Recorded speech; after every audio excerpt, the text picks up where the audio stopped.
S S ಟಿವಿಯಲ್ಲಿ ಜಾಹೀರಾತು ನೀಡಲು ಈ ನಂಬರಿಗೆ ಸಂಪರ್ಕಿಸಿ. 2 ಟೈಟಲ್ ರಿಲೀಸ್ ಆಗುತ್ತೆ.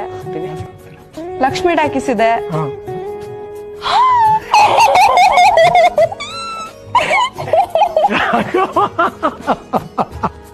ಅಪ್ಪು ಸರ್ನ ನಾವು ಸ್ಕ್ರೀನ್ ಮೇಲೆ ನೋಡಿ ಆಲ್ಮೋಸ್ಟ್ 7. ಸಾರಿ ಗುರು, ಇಲ್ಲೇ ನೋಡ್ಬಿಟ್ಟು ಇಲ್ಲೇ ಓಪನ್ ಮಾಡ್ಕೊಡ್ತೀನಿ ಸಾಂಗ್ನ.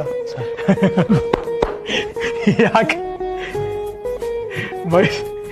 ಸಾರಿಪ್ಪ, ಇಲ್ಲೇ ನೋಡ್ಕೊಡ್ತೀನಿ ಸಾಂಗ್ನ. 100% ತೋರಿಸ್ತೀನಿ, ಖಂಡಿತ ನೋಡ್ತೀನಿ. ಸಾರಿ, ಶಾಕ್ ಆಯ್ತಾ? ಸರ್. ಫೀಲ್ ಆಗುತ್ತೆ. ಮತ್ತೆ ನಂದಿ ಹಿಲ್ಸ್ಗೆಲ್ಲ ತುಂಬಾ ಸಲ ಬರ್ತಾ ಇರ್ತಾರೆ. ಅವ್ರು ಬಂದು ಹೋಗಿದ್ದಾದ್ಮೇಲೆ ಗೊತ್ತಾಗುತ್ತೆ ಅಪ್ಪು ಸರ್ ಬಂದಿದ್ದಾರೆ ಅಂತ. ನಾನು ತುಂಬಾ ಎಕ್ಸೈಟ್ ಆಗಿದ್ದೀನಿ ಅಪ್ಪು ಸರ್ ನೋಡೋದಕ್ಕೆ. ಸರ್ ಅಗ್ ಮಾಡ್ಬೋದಾ ಸರ್? ಕೈ ಕೊಡ ಫಸ್ಟ್ ಬರೀ. ದೇವನಹಳ್ಳಿರಾ? ಹೌದು ಸರ್. ಎಲ್ಲಿ ದೇವನಹಳ್ಳಿ? ದೇವನಹಳ್ಳಿ ಏರ್ಪೋರ್ಟ್ ಇದೆಯಲ್ಲ, ಏರ್ಪೋರ್ಟ್ ಪಕ್ಕ ಕೆರೆ ಪಕ್ಕದಲ್ಲೇ ಮನೆ ಸರ್. ಹೌದಾ? ಹೌದು. 2 ಟೈಟಲ್ ರಿಲೀಸ್ ಆಗುತ್ತೆ. ಲಕ್ಷ್ಮಿ ಟಾಕೀಸ್ ಇದೆ.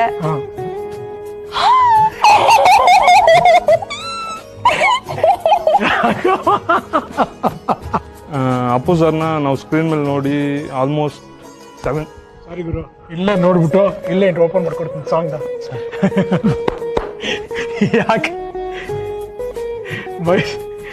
ಸಾರಿಪ್ಪ, ಇಲ್ಲೇ ನೋಡ್ಕೊಡ್ತೀನಿ ಸಾಂಗ್ನ. 100% ತೋರಿಸ್ತೀನಿ, ಖಂಡಿತ ನೋಡ್ತೀನಿ. ಸಾರಿ, ಶಾಕ್ ಆಯ್ತಾ? ಸರ್. ಫೀಲ್ ಆಗುತ್ತೆ. ಮತ್ತೆ ನಂದಿ ಹಿಲ್ಸ್ಗೆಲ್ಲ ತುಂಬಾ ಸಲ ಬರ್ತಾ ಇರ್ತಾರೆ. ಅವ್ರು ಬಂದು ಹೋಗಿದ್ದಾದ್ಮೇಲೆ ಗೊತ್ತಾಗುತ್ತೆ ಅಪ್ಪು ಸರ್ ಬಂದಿದ್ದಾರೆ ಅಂತ. ನಾನು ತುಂಬಾ ಎಕ್ಸೈಟ್ ಆಗಿದ್ದೀನಿ ಅಪ್ಪು ಸರ್ ನೋಡೋದಕ್ಕೆ. ಸರ್ ಅಗ್ ಮಾಡ್ಬೋದಾ ಸರ್? ಕೈ ಕೊಡ ಫಸ್ಟ್ ಬರೀ. ದೇವನಹಳ್ಳಿರಾ? ಹೌದು ಸರ್. ಎಲ್ಲಿ ದೇವನಹಳ್ಳಿ?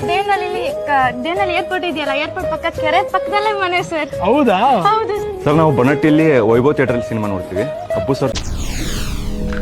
ಎಸ್ಎಸ್ ಟಿವಿ ಸಿನಿಮಾ ಜಗತ್ತಿನ ಕ್ಷಣ ಕ್ಷಣದ ಸುದ್ದಿಯೊಂದಿಗೆ.